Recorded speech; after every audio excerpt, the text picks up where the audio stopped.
ନାରୀ ହେଉଛନ୍ତି ଆଦିଶକ୍ତିଙ୍କର ଅଂଶ। ସେଥିପାଇଁ ନାରୀଙ୍କୁ ନାରାୟଣୀ ମଧ୍ୟ କୁହାଯାଏ। ମାତା ସାବିତ୍ରୀ ପ୍ରକୃତିର ନିୟମକୁ ପରିବର୍ତ୍ତନ କରି ନିଜ ସ୍ୱାମୀଙ୍କର ଜୀବନକୁ ଫେରାଇ ଆଣିଥିଲେ। ନିଜର ସତୀତ୍ୱ, ଜ୍ଞାନ, ଈଶ୍ୱର ବିଶ୍ୱାସ ଏବଂ ସଦ୍ଭାବର ଶକ୍ତିରେ ଅସମ୍ଭବକୁ ମଧ୍ୟ ସମ୍ଭବ କରିପାରିଥିଲେ।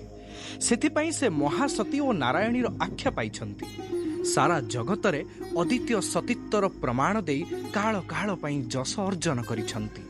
ସେଥିପାଇଁ ତାଙ୍କ ନାମରେ ନିଜ ସ୍ୱାମୀଙ୍କର ଦୀର୍ଘ ଆୟୁଷକୁ କାମନା କରି ଜ୍ୟେଷ୍ଠ ମାସର ଅମାବାସ୍ୟାକୁ ସଧବା ନାରୀମାନେ ସାବିତ୍ରୀ ଅମାବାସ୍ୟା ଭାବେ ପାଳନ କରିଥାନ୍ତି।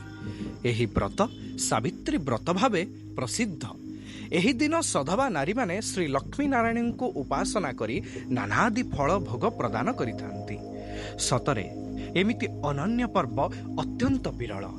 ସ୍ୱାମୀମାନଙ୍କ ପାଇଁ ସ୍ତ୍ରୀମାନଙ୍କର ତ୍ୟାଗ, ଧର୍ମ, କର୍ତ୍ତବ୍ୟକୁ ସମ୍ମାନ ଜଣାଇ କାମ୍ୟା ପରିବାର ସଭିଙ୍କୁ ସାବିତ୍ରୀ ଅମାବାସ୍ୟାର ହାର୍ଦ୍ଦିକ ଶୁଭେଚ୍ଛା ଜଣାଉଛି।